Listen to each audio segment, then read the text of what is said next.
नमस्कार प्रिय दर्शकों, आप सभी का हमारे YouTube चैनल पर हार्दिक स्वागत है। दोस्तों, आज मैं फिर हाजिर हूँ नया वीडियो नई जानकारी लेकर के। प्रिय दर्शकों, इस कहानी में आप देखेंगे कि एक गिलहरी और एक सर्प की कहानी है, जिसमें गिलहरी और सर्प आपस में दोस्त होते हैं। दोस्तों, इस कहानी के अंत में गिलहरी 3 बातें बताती है जो हम सभी के लिए शिक्षाप्रद है। दोस्तों, जो भी इस वीडियो को देखते हैं पूरा, उनके जीवन में दरिद्रता नहीं आती, माँ लक्ष्मी का निवास रहता है और हमेशा अपनी ज़िंदगी में धोखा खाने से बच जाते हैं। उनको अक्ल ज़रूर आ जाती है। यदि ये वीडियो में बताई गई जानकारी अपने बच्चों के साथ शेयर करते हैं तो उनके बच्चे बिगड़ने से बच जाते हैं। आप सभी जानते हैं कि गिलहरी एक चतुर जानवर होती है, इसी तरह से सांप भी चतुर होता है। प्रिय दर्शकों, जिस घर में लड़ाई झगड़े होते हैं वो इस कहानी को ज़रूर सुने ताकि उनका भाग्य उदय हो सके और उनके घर में माँ लक्ष्मी का निवास हो सके।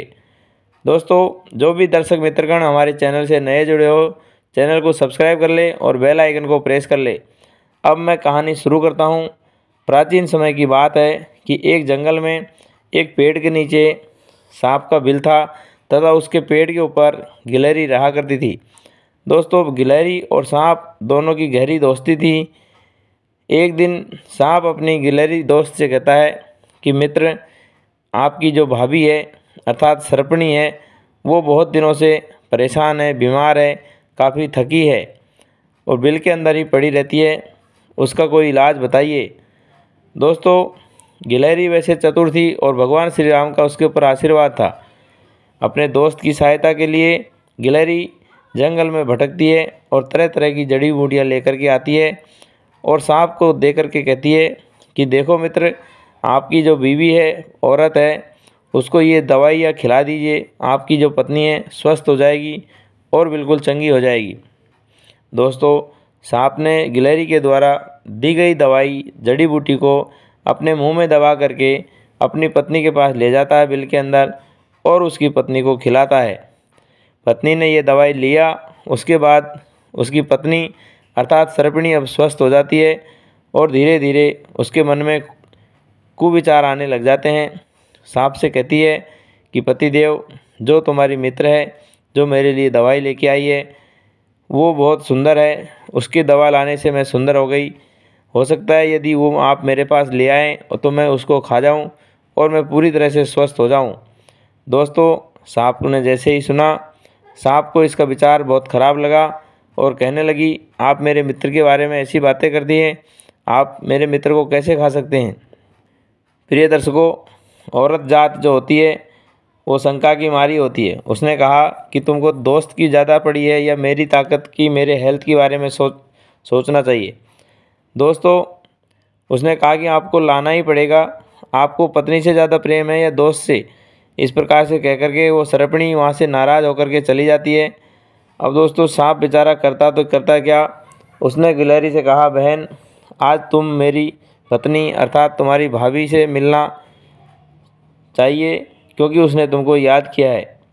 प्रिय दर्शकों, सांप की जो बात है वो गिलहरी मान लेती है, लेकिन कहने लगी, देखो मित्र, मैं कभी बिल में नहीं घुसी हूँ। तुम्हारी पत्नी को बिल से बाहर ले आइए, मैं उससे मिल लूँगी। मुझे बिल में अंदर जाने से डर लगता है, मुझे जान घुटने का डर लगता है। सांप कहता है, मित्र, तुमको डरने की ज़रूरत नहीं है, मैं आगे आगे चलूँगा और आप मेरे पीछे पीछे आते जाना। दोस्तों, गिलहरी बिल के अंदर जाने के लिए तैयार हो जाती है क्योंकि उसकी जो भाभी है अर्थात सांप की पत्नी है, उसकी प्रसन्नता का सवाल था।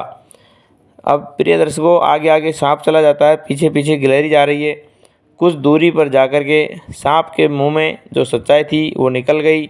उसने कहा कि मित्र, मेरी जो पत्नी है वो तुमको मार के खाना चाहती है ताकि वो अपनी बीमारी से छुटकारा पा सके। प्रिय दर्शकों, जब यह बात गिलहरी ने सुनी तो चुपके से भाग करके वापस आ जाती है और बिल से बाहर आकर के पेड़ पर चढ़ जाती है। अगले दिन सांप जब आया बाहर तो उससे कहने लगी कि मित्र, मैं तुमको मित्र समझती थी, लेकिन तुमने तो मेरी जान का ही सौदा कर डाला। इसके बाद गिलहरी एक 3 ज्ञान की बातें बताती है जो कि आप सभी के लिए, हमारे सभी के लिए बहुत ज्ञानप्रद है।